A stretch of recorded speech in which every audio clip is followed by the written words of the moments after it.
I gave Liz a really good countdown. Oh, I gave her so much time, and here I she thought is. I was gonna be okay. I thought everything was gonna be fine. The lip gloss I normally wear gave me like the 30 seconds, and the lip gloss I normally wear, I was looking for it, and I realized that I don't have it because it's in my purse. But I'll just use this, I guess. Welcome to the podcast. Oh yeah, hi, welcome to the Pinfall podcast. I'm Elizabeth. I don't have my lip gloss, and I'm joined by my lovely host, who also doesn't have his lip gloss, Marcus. No, I do. I just feel alone. I just try to shut this door before it falls out. I was prepared, unlike somebody. Real quick, I just want to do a quick show off of unplug 14 things for this. Oh God, what are you doing? See. She's Hungry. guarding her own litter box. She's very mad. I've locked her in because her bathroom is in here, and I don't trust her to go to the bathroom anywhere else. Oh. Wrestling. Hi. If you joined us for wrestling, we're not talking about it today because we didn't see any. Some karaoke instead.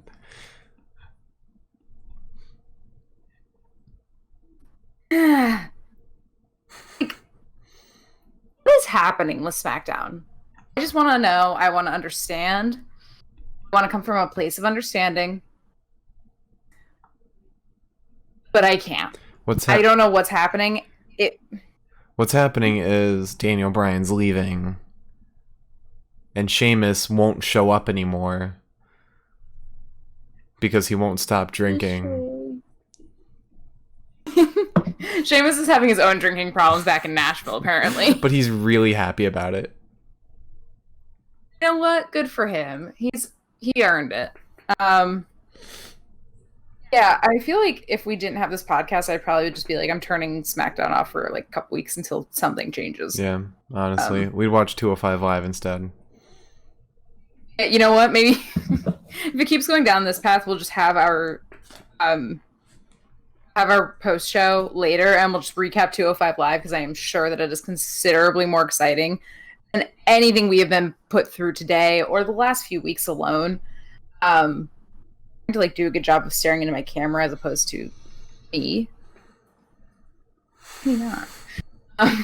Okay. So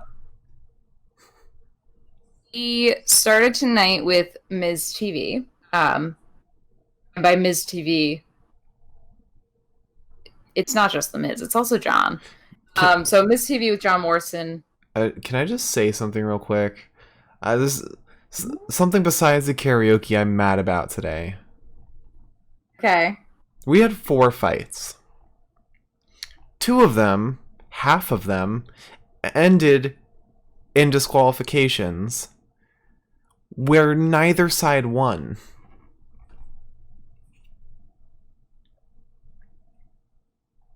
Now, I hate that you make these points because I never pay attention to like those stats while we're going through it. Then you bring it up and I'm like, okay. Going off like a half-hour nap from earlier today, so I'm still not all here. I'm gonna try my best. Since this also kind of put me to sleep. But one of my favorite moments of tonight in general actually was that we had Ms. TV to start off with. The special guest host of Jeff Hardy. Guest host. Guest host. Wow. Alright, gonna get my thinking juice in me. Nice quick sip break for both of us.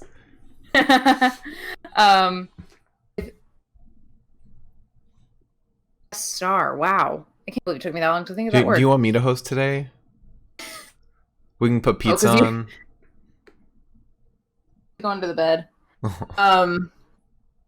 But we started with Miss TV, Honey Drip Drip as a guest host or a special as a co-host, featuring Jeff Hardy.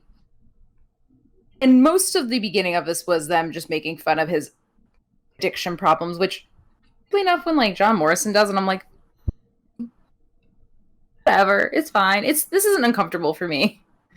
So when Sheamus doesn't, I'm like, um, Miz, Jeff. Normally, when people have to leave for a while to kind of get their stuff together, to get their lives together, they'll come back and they'll win. And John, just from the sidelines, is like, not you. I cracked up.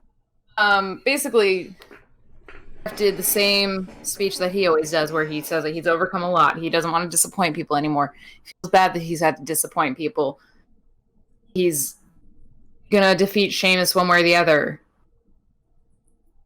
But then Miz suggests that he has a rematch after the match that they had, but this time in a bar, calling it Jeff Hardy's home turf. That he'd have home. What is it? Home field advantage. Yeah. And Jeff accepts and then says, "Well, you've made fun of me this entire time. Which one of you guys am I fighting?" And that is how we had The Miz versus Jeff Hardy tonight, which was a fight, which is what we normally tune in to see. What? On WKE, World Karaoke Entertainment?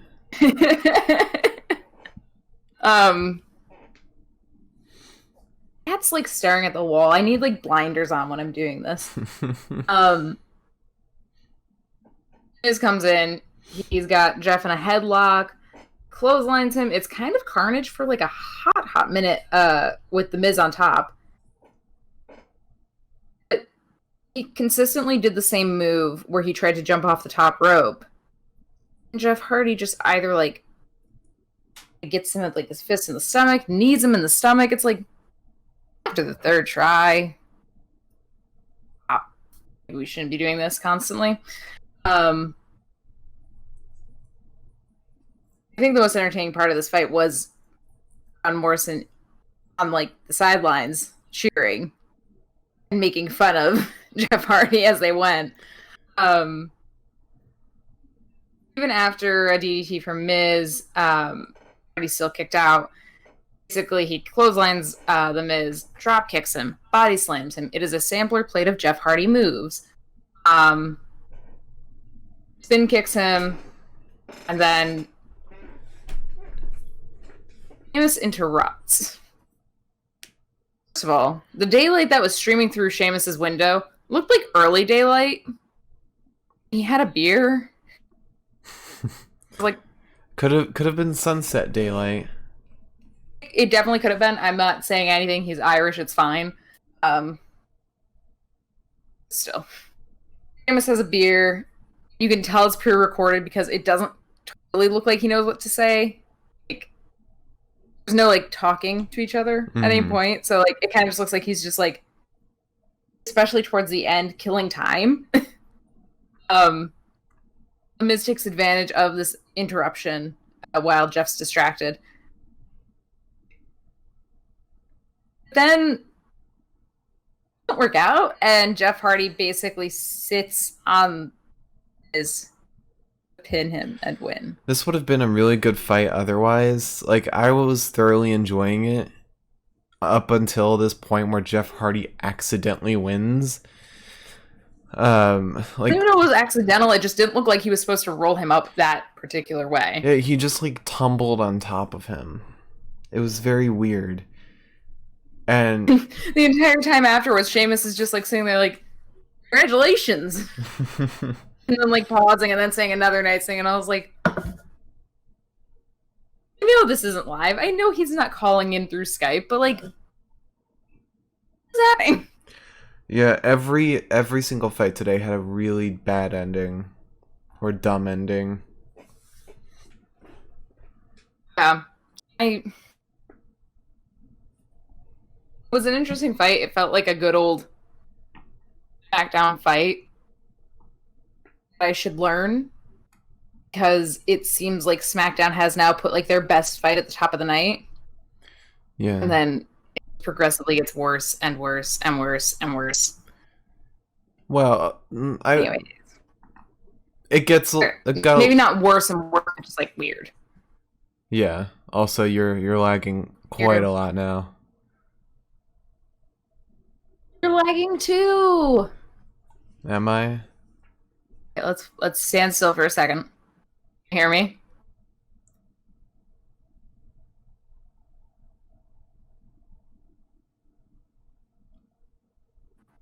You hear me? I can't hear you. Yeah, I'm fucking with you. Can't hear you. You can't hear me at all? I can hear you. Sorry for the technical difficulties, everybody. Heard you. Oh god. Can you hear me now? Okay. I'm hearing you again. This Okay, I can podcast hear is you, I about can to hear be you. as frustrating as a Smackdown episode. Because we are currently, assuming people can hear me while I'm talking, there is currently a storm going on, and I think that might be affecting our capabilities, so it might be a problem. If it is, we'll fix something. You're basically So just stopping, and like it's basically just pictures of you in a slideshow.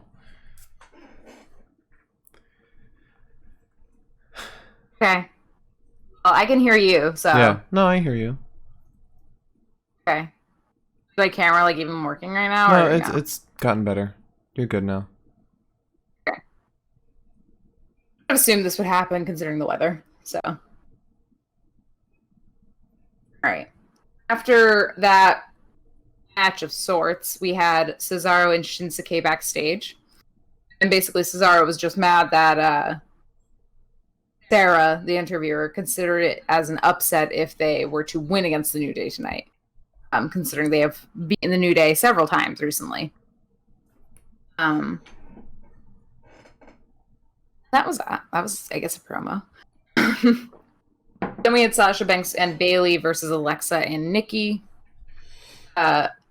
Nikki, to her stripes, comes out just before anyone is actually ready and attacks Bayley. Has her in a chokehold. Really respected that. Yeah. And then when we started the match, it was Nikki and Sasha in first. And the theme that like annoyed me kind of, outside of a lot of things in this fight, was that it just, the only real move it looked like Bayley and Sasha had was to bring either Nikki or Alexa to their corner and just kind of kick them against the buckles. Yeah, I feel like There wasn't like that much. I feel like Sasha and Bayley only really shine in main event fights or pay-per-views, and especially not against Nikki and Alexa. Although I think Nikki looked great today. I think Yeah. she was a perfect balance of like realistic aggression and her comical aggression that she always does. Like she did a lot less of like the flailing and just the random shouting. She actually seemed like she was pissed off and was doing actual moves. Who was it during this fight that somebody did the neck breaker, or was that the last fight? I think it was this fight. I think Nikki or Alexa did it. I don't know if it was this fight. I know that I've actually got a. Might have been Alexa. I don't know. Oh yeah, it had to be this fight. It had to be. I must not have highlighted that. I'm about to be bitten by the cat. I don't know. Nice. Hear me?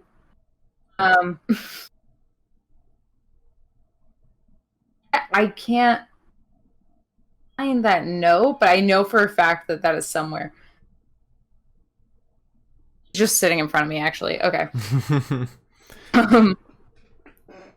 It was a really good showing from both Nikki and Alexa, I think. I was really kind of disappointed with how we saw Sasha and Bayley, because again, Bayley's really only thing was to bring the person to the corner and kick them a lot. And I mean, we had that weird move with Alexa almost looking like she was setting up for the flying head scissors. Like, Yeah. according to the announcers, threw Sasha out of the ring with her momentum. But it really looked like Alexa fell to the ground after executing this move.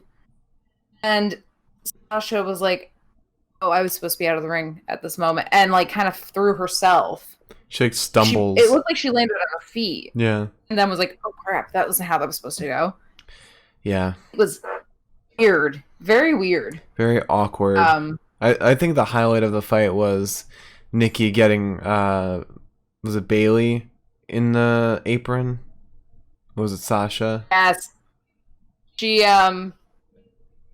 it was against the ropes and Nikki pulled her legs out from under her and got her inside of the apron and was just raining punches down on her back. That was probably one of the best moments. Plus, Nikki also got to cross body slam Bailey off the announce table. Yeah. Which is so validating. I hate that they call it the announce table as opposed to the announcer's table. It's a Michael Cole thing. Don't care for it. Yeah, it just felt discordant. It felt not great. I can't think of any other way to describe it because we've seen this fight 5,000 times now. And I think that's the problem with doing the same fight over and over and over again is that now I have something to compare this fight to. Mm-hmm. And this was bad. Yeah, I feel like SmackDown in general right now is like the movies in January. Yeah. Because you just had the holiday season where a lot of amazing movies come out. And you're also moving into like springtime, which is when a lot more really good movies come out. And January is just the terrible season for movies, and I feel like this is a terrible time for SmackDown. And the thing that like kind of confuses me is that I've seen enough pay-per-views now to know kind of how things work prior to and after pay-per-views. And top of like the list as far as before and after pay-per-views is Raw. Raw knows how to set up a pay-per-view. Raw knows how to out of a pay-per-view. Mm-hmm. NXT, it's like a little funky right beforehand, but after the pay-per-view, it's still a good thing. You still get to enjoy a lot of fights. You still get to see like new storylines coming together. SmackDown is like bottom of the list there, where before pay-per-view, they don't seem to know what to do with themselves. And then after the pay-per-view, they still don't know what to do with themselves. And then we have to like sit through either 41 promos or just these bizarre fights that don't make any sense. And I get the feeling that SmackDown may have taken a bigger hit as far as like superstars that did not want to come in to participate because of the virus. Mm-hmm. I get a feeling that that's got something to do with it. Yeah.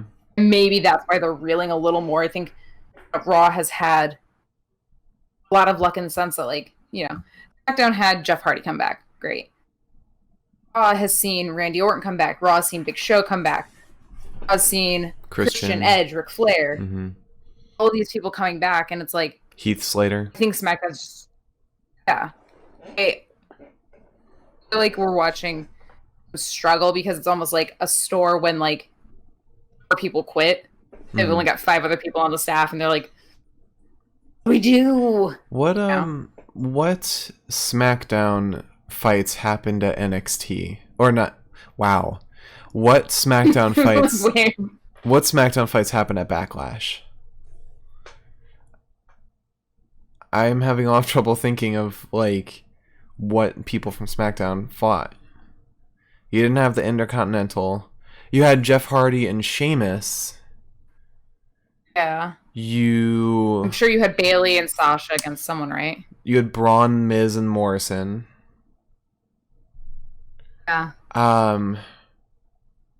Did you have Bailey and Sasha? I don't think we did.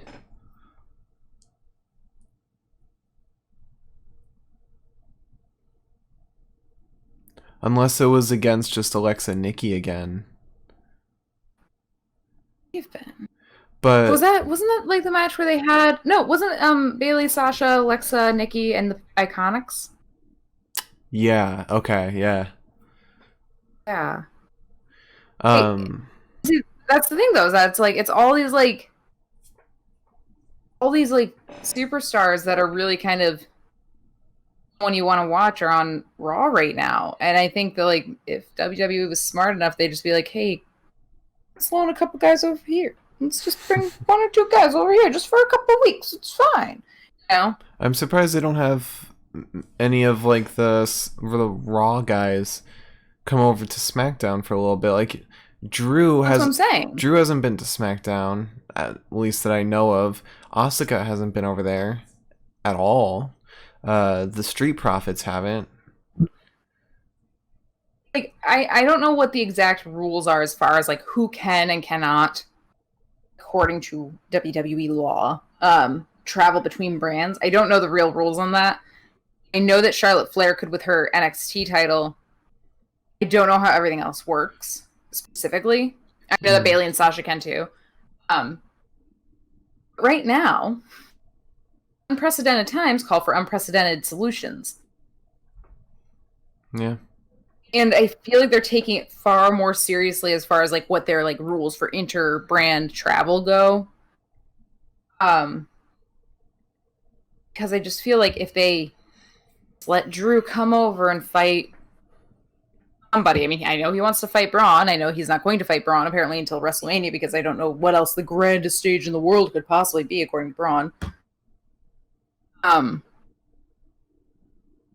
you don't understand that, there's a Twitter exchange with Drew and Braun that you can look up. It's just like I'd rather watch a little bit of cross-brand crossover, I guess,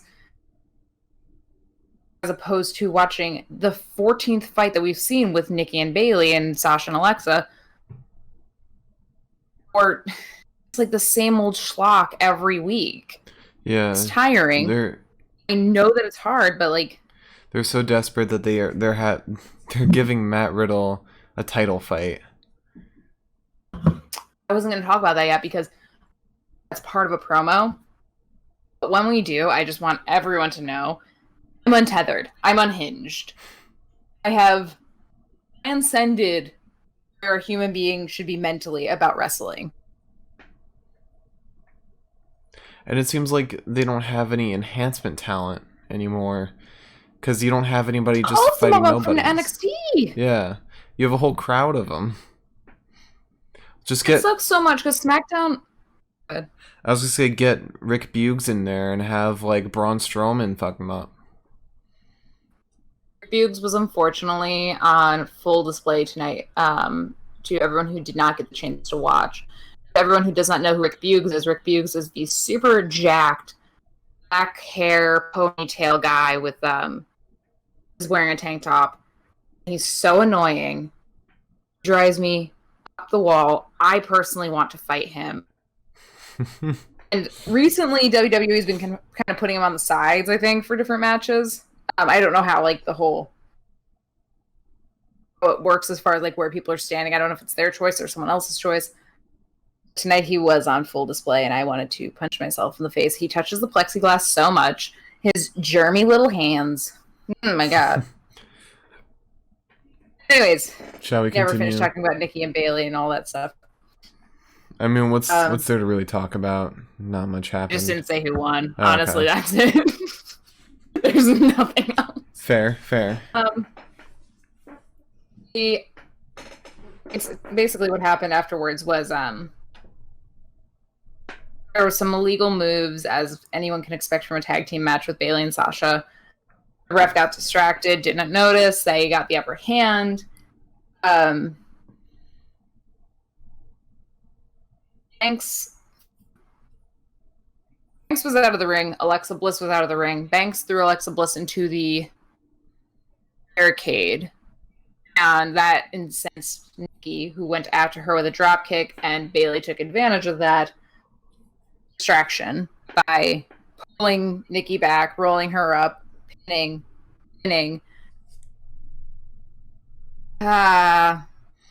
Still here. One cool thing was the catapult move that Bailey did on Alexa, where she basically like kind of seesawed her forward, and Yes. she went straight into like a slap from Sasha, and I was like, I love dang. looking at that move. It's so fun. I um, I also can't stand one of Alexa Bliss's like trademark moves where she like like somebody's in the corner, she charges forward, takes a little hop, plants herself in place and just slaps. personally, I think it's kind of cute, but also, It's just a move that really doesn't looking for cute. it's a move that doesn't make sense. Like, yeah, it's cute. Alexa's whole thing is being cute. It's fine. But why would you get all of that forward momentum just to stop yourself and just slap? It, so many questions we can ask about. Yeah. Why are we still watching it? When why are we still watching it when we could easily pair any of those four women that were on the karaoke thing tonight into a tag team, fight them? Why couldn't we just have that? I don't know. Also, where is Sonya Deville? I have not seen Sonya in like 5 years. Where's Probably only translates to 3 weeks. where's Carmella? Did we see Carmella recently? She was in that weird like promo with all the girls. Like where they were all just I thought we sitting. saw her last SmackDown, actually. No, I don't Lagging think so. because I'm looking. I don't remember seeing her last SmackDown. I don't want to open up my notes because it will probably send me into the next like DSL speed. Well, I have paper notes, so I won't lag. Yeah. No, I'm not. Days ago, E! Online tweeted WWE's Carmella reveals what her sex life is really like with boyfriend Corey Graves. In case you're interested. I'm not. And my notes don't reveal anything about Carmella last week. Why do I feel like we saw her? I have no idea. Let's see. If my notes give me anything better, I can look it up on my phone. While I look this up on my phone, so we don't like bore anyone to tears. I mean, this SmackDown episode bored everyone to tears, let's be honest. Because what we have up next is the Bray and Braun fight. Again. Oh, I didn't even take notes on that. Yeah. I almost fell asleep during this because we watched this already. You know, I guess maybe like if you're somebody who doesn't subscribe to WWE Network and just watches the podcast episodes, maybe this is exciting for you because you didn't get to see it when it happened, and it's hard to find these fights online. I would know. I've tried to find certain fights online, just like look back at, and the WWE does a great job of not putting them, or not like giving the opportunity for someone to put them up for free.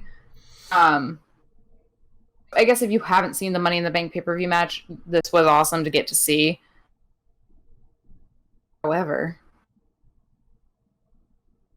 if I didn't feel like they were doing it for the sake of like time and they just did like the highlights or something, I would have been happier. Mm-hmm. No, I watched something I pay $10 a month to watch for a second time when I didn't really want to watch it second time. Even the first time I was like, oh, okay, that's a good match, I guess. I love Bray. Like the puppets.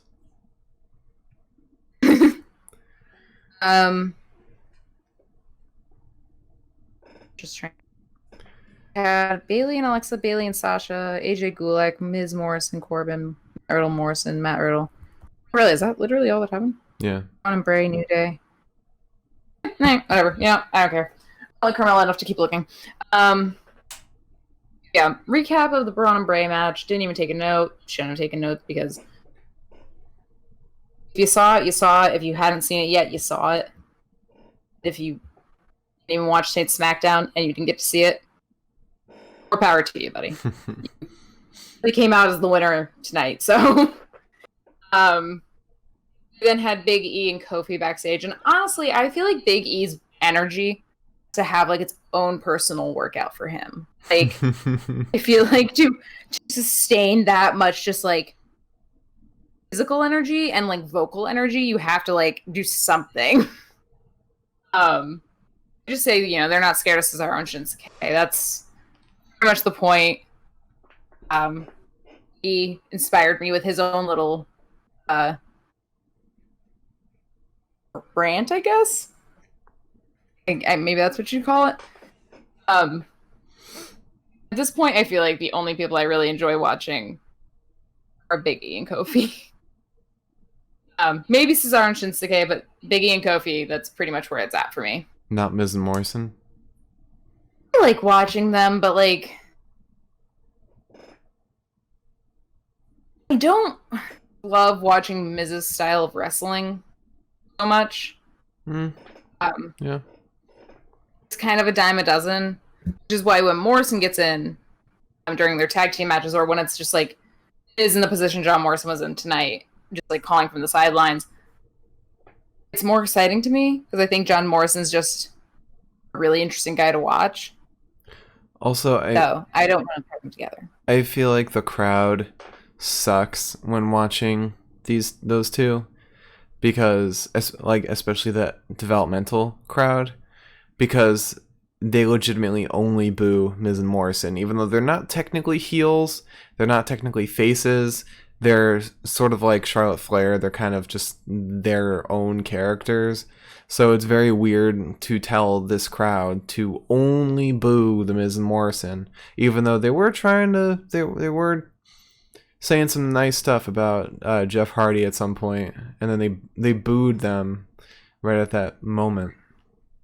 They're basically shit disturbers, is how I like to see it. Like, they're not really trying to do anything bad. And when I'm watching wrestling, like, the way that I see it is kind of like the announcers say is the truth.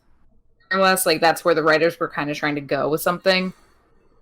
And for the announcers to be like, oh, well, the Miz and Morrison come out here to do to do Sheamus's bidding. I was like, not the vibe I got at all from that. If that's what the writers were going for, that doesn't make any sense. Yeah, like there's never a point in time where we've ever seen Sheamus and the Miz and Morrison together. Yeah, like Miz and Morrison are just reporting on a story going on. They're not. Just to say that they aren't in cahoots with Jeeves. They might be. Ooh, Miz Morrison and Jeeves. Jeeves deserves his moment. He got destroyed, and that was not fair. He was just hired for an event. I have another funny meme that I made about Jeeves, but I'm not going to use it. I was going to use it tonight, and... Shall we continue? I'm upset I didn't get to. Yes. Do you really want to? Because the next thing that's up is the karaoke Can we showdown. skip that? No, I guarantee not a single person watching right now wants to hear about karaoke. It wasn't even good karaoke. It was bad. Not to be like the ultimate Gemini version of myself, but I just think it's funny how we had 4 women on stage tonight. We have 4 women, and somehow we don't have enough women to make a real wrestling match. How are you going to tell me, oh my god, we have nothing that we can possibly put on TV to fill this time slot? Nothing at all. When you literally take out 4 women who have not really gotten to do any real fighting recently, you say, you know what?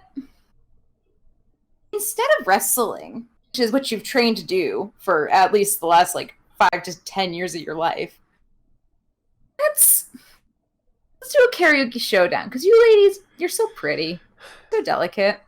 You don't need to be fighting. And not only did they do karaoke, but Jey Uso interrupted two of them in the middle of their songs. Why was Jey Uso there? Oh, God, can we please just move past this? I don't want to talk about this. It's bad. It was so Could have cringy. had a wrestling match. Technically, we And did, technically, but it ended in we DQ. got a wrestling match. Yeah, because we run it down real quick because I don't want to talk about it either. Basically, Lacey sings, Dana sings, Jay interrupts her. Dana sings, Jay interrupts her. Naomi sings. How that was the best one. Whatever. None of them could sing, so Lacey was mad that she lost. Decides to attack Naomi. Interferes. Suddenly, we have a Lacey Naomi fight where, Lacey pulled her dress over Naomi's head. Naomi kicked her in the face, which actually sounded quite loud. And this kick sends one of the kicks. She did it multiple times. Sends Lacey out of the ring, and Dana just goes to check on her. Lacey shoves her away.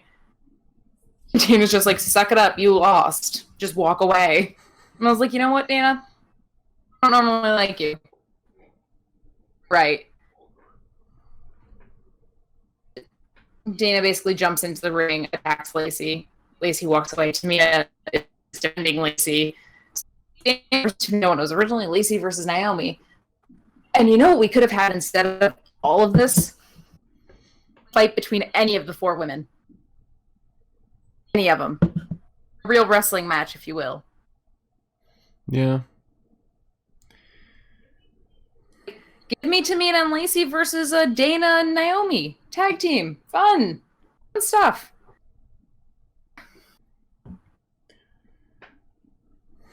I'm getting upset because of how horrible Smackdown has been going recently.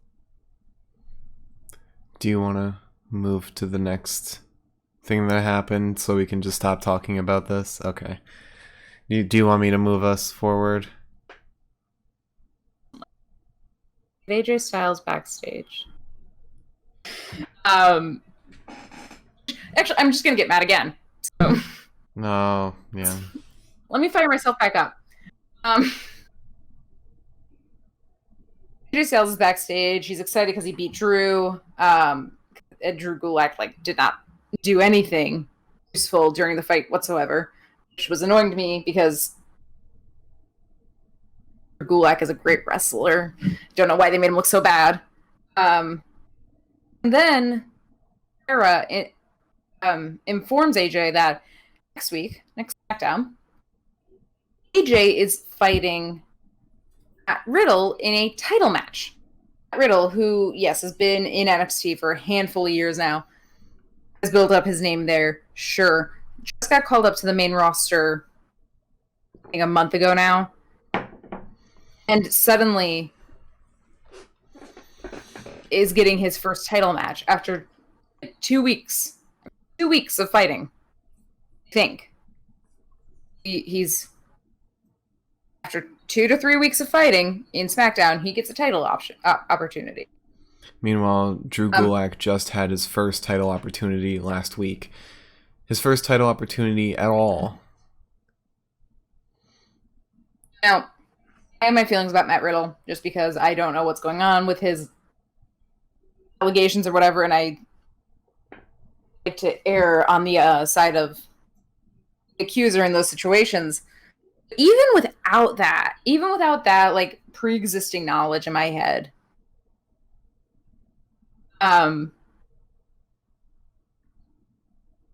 if literally anyone, if Ricochet on Raw just came up out of nowhere and was like, you know what? I want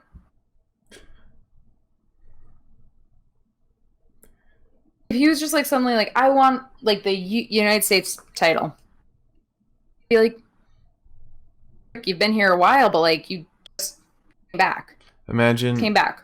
Imagine Leon Ruff just challenged Drew McIntyre for the title.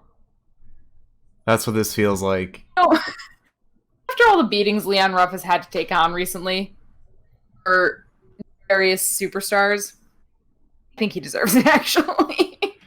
More than Matt Riddle does. Yeah, and it's like our feelings aren't necessarily unsubstantiated, and we're not alone in this, because even Corbin, like the real world Corbin, is upset that Matt Riddle's getting this opportunity right out of the gate. Yeah, that whole storyline where he doesn't believe Matt Riddle should be able to do that. That's real. Like, that's his real feelings. He thinks Matt Riddle should be put into more fights before he gets that opportunity, like kind of work his way up. But apparently Vince McMahon loves Matt Riddle. It just drives me so crazy because, like, we're watching people who have been in SmackDown for a while. We're watching people who a lot of talent, and I'm not saying Matt Riddle doesn't have talent. He does. It's obvious. You can't fake that. He's a really talented wrestler, sure. But we're watching people who have just been completely tossed to the side for Matt Riddle. And if he didn't have these allegations against him, I'd be like, oh, well, that's weird. They're just like letting him suddenly have this opportunity. Maybe I wouldn't be nearly as like bad. Like Drew Gulak, again, as you were saying, like he's one of our favorite wrestlers. He's somebody we enjoy watching. He is someone who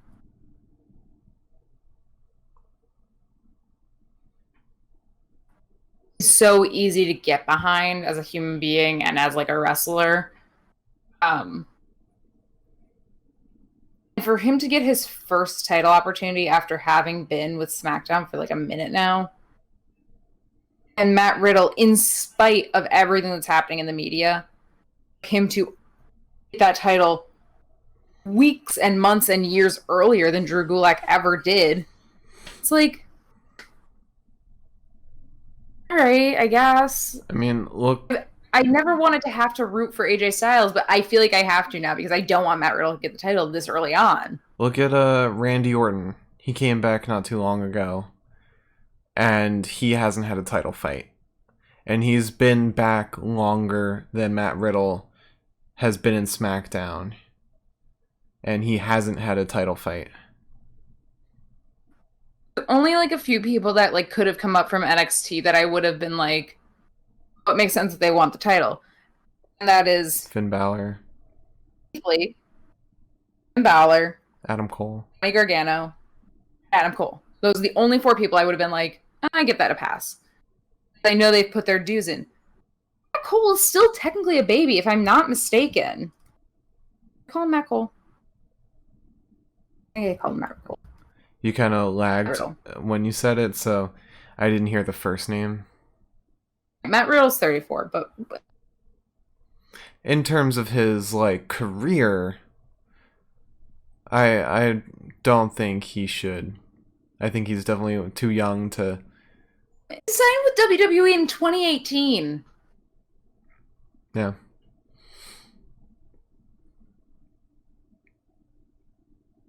I mean, Corbin hasn't even gotten a title yet in recent memory. Say recent memory because we really don't know. Well, I was just looking up Thomas Pestner. He fought for the Intercontinental title, but got like into the first match, or the first round, and was eliminated. But we could go on for days about this. And it looks like Liz plans to because she is focused on that screen. Okay, so, for example, Corbin signed with WWE in 2012. Oh, he was United States champion and won Money in the Bank. So I guess like that's something, but I could go on about this forever. I'm not going to. I'm just annoyed. I don't understand why in God's name Matt Riddle's getting this opportunity. I do understand it, actually. It sounds like a very Vince McMahon thing to do. Yeah. Mm. I mean, uh, Dolph's getting a title fight. He just transferred to Raw. Oh, but Dolph has been around on the main roster for ages. That doesn't count. Yeah. Makes sense because Dolph has an attachment to the person that he's fighting. Yeah. You know? Matt Riddle does not. Just walked in. It's like it's like if you were to walk into like Goldman Sachs and they're like, "Hey, bud," you right? And you're like, "Yeah, sure." Like, do you want to be the CEO for like a hot minute? Okay, maybe not the CEO, but like COO. or it's like walking into a party and just immediately saying, "Let's do a keg stand." I'm sure Matt Riddle probably has that exact same thing. Yeah. Shall Anyways, we continue to the last event of the night? yes, it's amazing. It's only been an hour and we're already at the end. Which is usually how like our NXT things go, because NXT is a little easier to kind of jump through. Smackdown shouldn't be like that. I'm just gonna put that out there. There's no reason that like I should have to be like fighting to stay under 2 hours for Raw only because it's an hour longer. And SmackDown, I'm just like, it was this, and this, and start our fight of the night, you know? Anyways. I have something to say after we finish this before we get into like the actual placements of things, but that I'm gonna leave it on the back burner so we can just get through tonight's episode. We had New Day versus Shinsuke and Cesaro. Who, coming around, I hated Shinsuke early on. I didn't have any real feelings towards one way or the other because it wasn't really anyone in the moment.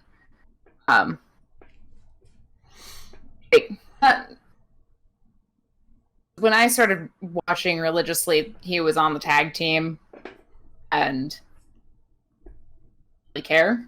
Personally, I didn't care, but I'm warming up to them a lot more now because they are having like emotions. Character. Unfortunately, it was when Sami Zayn left. But we do really want Sami Zayn back. I hope we get him back as a wrestler as opposed to a manager. I like his walkout music a lot. I miss it. They comes out immediately. They throw their capes at Corey Graves, who just yells, "I'm not even mad. You're gonna lose anyway." The man who announced that it was a title match was not Mike Rome. I don't know who this random man is. We have not seen Mike Rome in a very long time, in spite of the fact that we've had several title matches. I mean, one, but still. Most of this was just like a Shinsuke and Cesaro beating up Kofi session. Yeah. Biggie only got in for a little bit, and he made the most of his time. He suplexed Cesaro, and kind of got in there with like a lot of vengeance. And it was all fun and games until he tried to belly flop on Cesaro, and Cesaro rolled away. And then it just went back to Cesaro and Shinsuke beating the lights out of the men. There was a really funny moment where the New Day had Cesaro sitting in the corner, and then it was like Biggie was in, just kicking away at Cesaro. Kofi tagged in, did the same exact thing. Biggie tagged in, kept kicking him. Kofi tagged in, kept kicking in, and then finally Biggie tagged back in and was like, "Okay, I'm gonna suplex you." It was. I really like that. Yeah, it was a good fight. Wish it didn't end in DQ though. Yeah. So ultimately it ended in a DQ because I don't even know why it did, I guess, to say the least, because we've seen so many tag team matches where all of a sudden it's a free-for-all and like 40 men in the ring at once. Basically the point of the DQ was that everyone was in the ring all at the same time. No, like, the men who had not been tagged in were fighting. Mm-hmm. For too long. Yeah. So, I mean, It ends in a DQ, and then Cesaro does what I think he meant to do last week, which was he got his table out. He ripped a hole in the canvas with his table. He let Shinsuke kick Big E, but he fell into the table. And then lifted up Kofi onto the top rope on his shoulders and slammed him down into the table, and it broke. And it wasn't there was no real loss because there wasn't a title on the line at that point. I'm glad that they're making Cesaro and Shinsuke look more formidable, I guess. Yeah, like it was a good way. It was a good way to have them win without having them get the title. It was, and like it being a title fight sort of added some importance to the fight. So it being a DQ isn't the worst thing in the world, but it would have been nice to have kind of a decisive winner at the end. Actually, Cesaro and Shinsuke kind of did decisively win when they threw Kofi down on top of Big E on the table. You think? You think? This is going to come up at Extreme. No, I don't think so. I think Extreme Rules is like very full as it is. There was one fight where I thought the Jeff Hardy Sheamus bar fight was gonna be at Extreme Rules. Yeah. I feel like if they're gonna add one at the last minute, it would be that.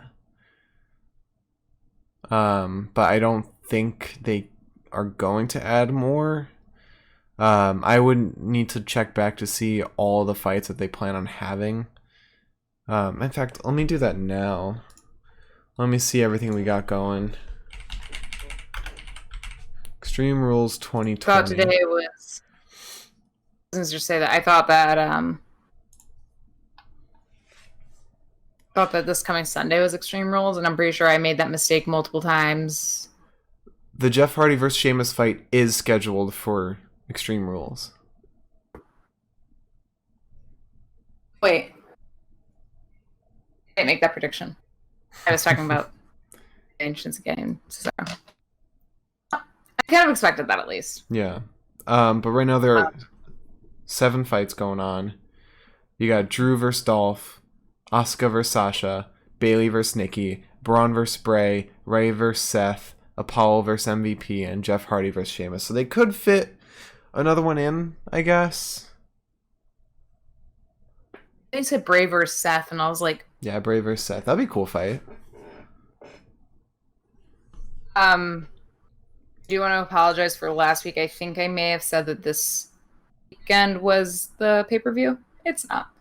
I really thought that up until 6 hours ago, maybe. Yeah. So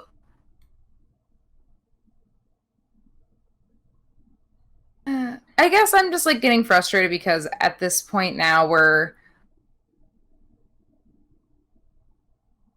in a weird position kind of with SmackDown, and I recognize that SmackDown's missing a lot of its full-time roster people. Mm-hmm. But I just don't know how much longer they can go with this stuff without it being like, without them killing like their main brand. Yeah, and what sucks is SmackDown is supposed to be the top tier brand because it's on Fox. It's like it has the biggest names. It should be the best, but it's not. It's objectively the worst right now. It is. I know we're not the most educated wrestling watchers in the world, but it's not hard to kind of think like this versus Raw. Raw has so much storyline. Raw has so much heart and like emotion, and SmackDown doesn't seem like it's got any of that right now. SmackDown just feels like it's like we got to put a show on Friday, so let's do this, this, and this. I guess I don't know. It's like improv theater. Yeah, and not the good kind, which there isn't a lot of good improv theater, but this is really definitely the worst kind. Yeah. Um, I can't get under the bed because the duvet is covering the side. Um, so yeah, that was our show, our Smackdown for tonight. You want to try to figure out what your promo of the night is, because I certainly don't know. Oh God. I don't want to have to consider the karaoke as the promo of the night. So actually there is a clear winner. It's Ms. TV. Ms. TV is the clear winner here. Yeah, okay. It's easy. Yeah. Simple. Yeah, let's not get too far into the promos because I already have a headache. I don't need to get further into that. Who's your fighter of the night though tonight? Fighter of the night. Okay. So first you had Jeff Hardy versus Miz. I liked the Miz in that fight. His style was very simplistic. Not too bad. There were a couple moments where it looked iffy, where he throws himself into the corner for no reason, kind of like hip checks him. Then you had Sasha and Bayley versus Asuka and Nikki. Wow, Alexa and Nikki. Nikki looked great in that fight. I think this Nikki is promising for what we're gonna see at Extreme Rules.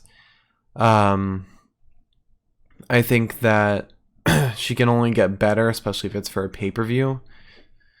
Yeah, she was definitely better than she has been in past Smackdowns.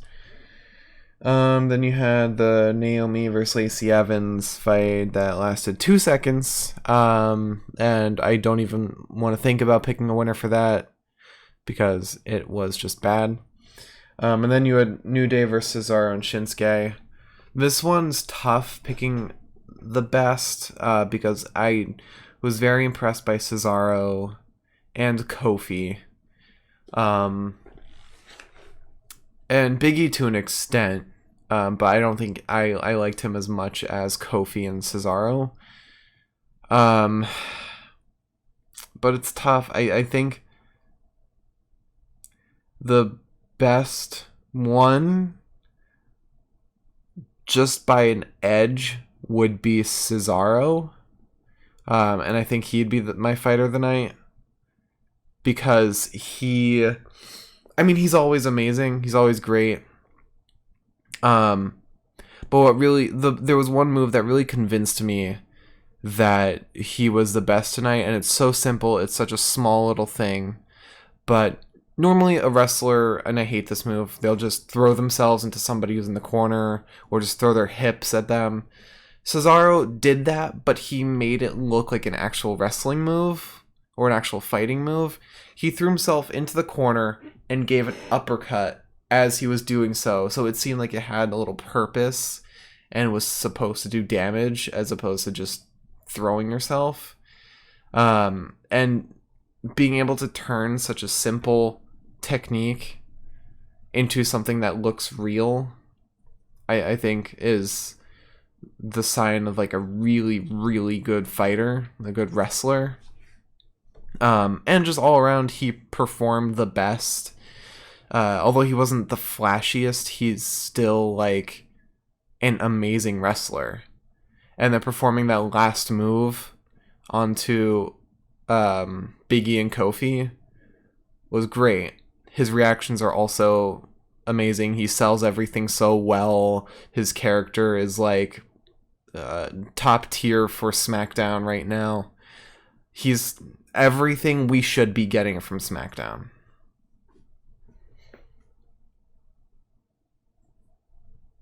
Yeah. I have to agree because Sarah really did put in extra work that normally I don't think to put in.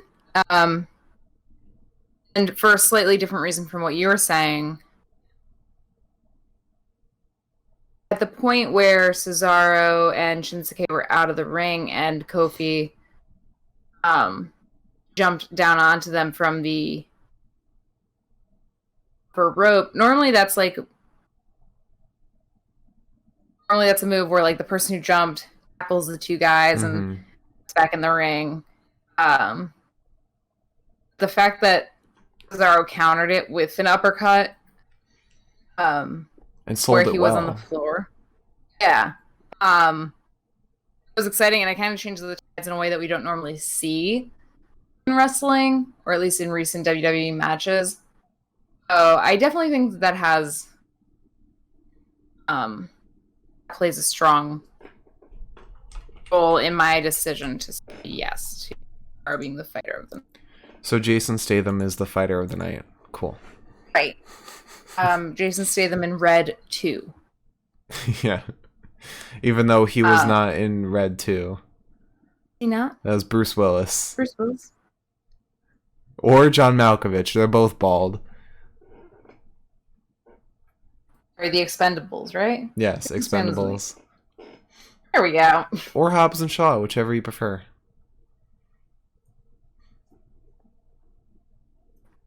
Okay. All right. So, what is your fight of the night then?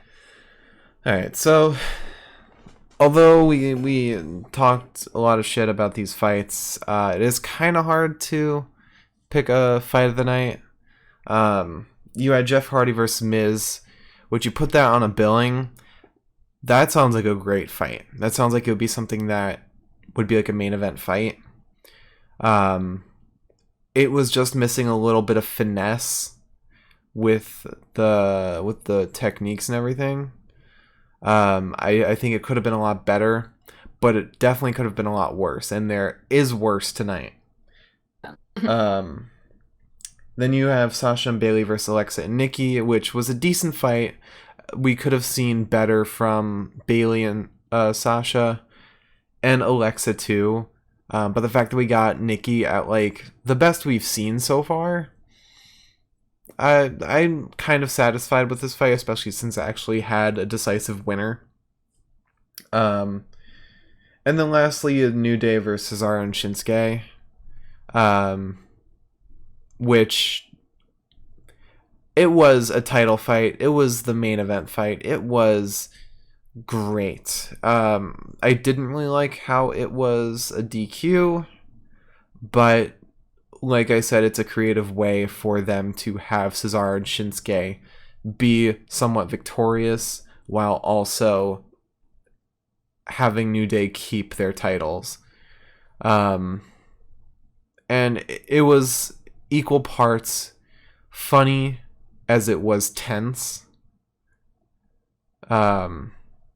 So that's my pick for fight of the night. New Day versus Cesaro and Shinsuke. I have to agree with you. The Miz and Jeff Hardy fight just felt like they were like, oh, Sheamus isn't around anymore because like he's realized that Performance Center is littered with the virus. Mm-hmm. Just felt like they were like, well, we gotta do something. Shit. And the only other fight that would stand out tonight would be the tag title fight,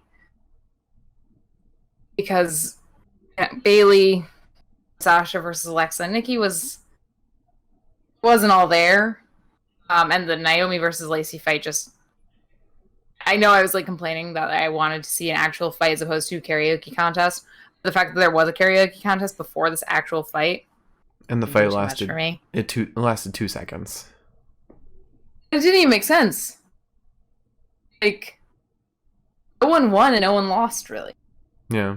So I have to say that it's got to be Cesaro and Shinsuke versus the New Day, because now they do have kind of a storyline, and this plays into it. And what I was saying was, when we were watching it, was that I didn't think that they would, Cesaro and Shinsuke would be able to win the title without like having to give it up in a couple of months.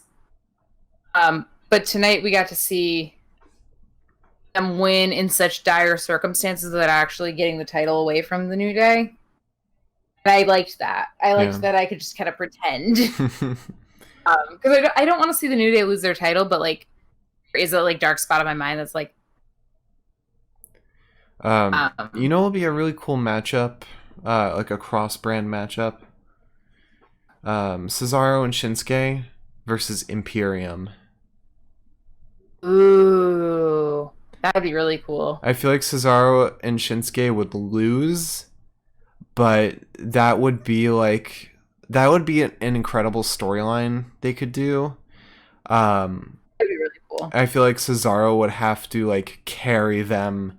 Like I could see Cesaro in like a 2-on-1, while Shinsuke is like passed out of the ring because that's how Vince McMahon likes to play a Shinsuke.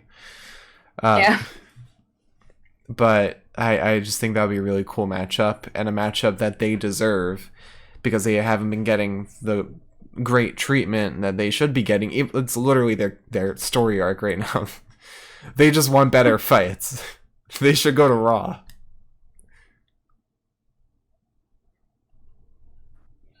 Yeah, no, I agree. I think that would be really cool, actually. And really no doubt in my head that was the fight of the night. There's nothing else to really compare it to, where both teams played it out well instead of literally any of the other 3 fights we had to see tonight. So Yeah. Also, speaking to the Bayley and Sasha versus Alexa and Nikki match, I think it's important to remember that Nikki and Sasha and Bayley have been wrestling like every other night recently. Yeah. It seems They've been on every brand. At least doing double the work that most of the wrestlers in like either Raw or SmackDown are doing. I'm wondering if maybe most of their like moves being pushing people into the corner just to kick them, or just a way to like be like, I'm so tired. They have this. I think they're literally carrying SmackDown on their shoulders right now. Yeah. But as a recap, we got Promo of the Night, Miz TV with Jeff Hardy, Fighter of the Night, Cesaro, the Swiss Cyborg, Jason Statham's son, and Fight of the Night, The New Day versus Jason Statham and Shinsuke. Right. That's over. We have Raw on Monday. We don't have a pay-per-view this weekend, contrary to my belief. Going to be a night of grudge matches with Kevin Owens and Seth, and Randy Orton and R-Truth. For some reason. No grudge they have with each other, but whatever. Viking Raiders versus Andrade and Angel. Yeah, Viking Raiders and Andrade and Angel Garza. And then something else with Bayley. Anything else? No. I don't think Bayley. I think it was a tag team. Bayley and Sasha versus Kabuki Warriors. Right. Okay. So that's happening Monday. Please join us for that. Please tune into our podcast that night. It will be way more exciting than this one was because, again, this is SmackDown and nothing happens on SmackDown anymore. Just have to sit through it and report back on it. So please follow so you stay in tune with when we go live next, so you don't have to sort of just guess based on when the program ends. Follow us on Twitter at the Pinfall Cast. So it's another way to stay in tune with when we go live. We make 2 tweets every time we go live so that everyone has a good head start. And we also like to retweet, comment wrestling stuff, whether it be our opinions on stuff or news or just funny stuff Drew McIntyre tweets. Mm-hmm. So follow us on our personal Twitters. Mine is at the Mark Cameron, MARC Cameron. And Liz's is at Eliza Elaine 2323. And follow my Twitch twitch.tv/Mark Cameron, MARC Cameron. I have started streaming a lot of Pokemon, doing a whole combination, a weird crossover between wrestling and Pokemon. It's very cool, very interesting, and you should definitely come check it out because it's never before seen. So, I think that's it. Remember to follow this All right. podcast. Yeah, please do. And next time you see Mark, he will still not have a haircut. Tuesday. Give it a day. Yeah. Tune into our podcast on Wednesday with NXT. You will see Mark with at least 90% less hair than he has right now. I will have the same amount of hair unless I go absolutely out of my head between now and then. Thanks for watching. Have a good night.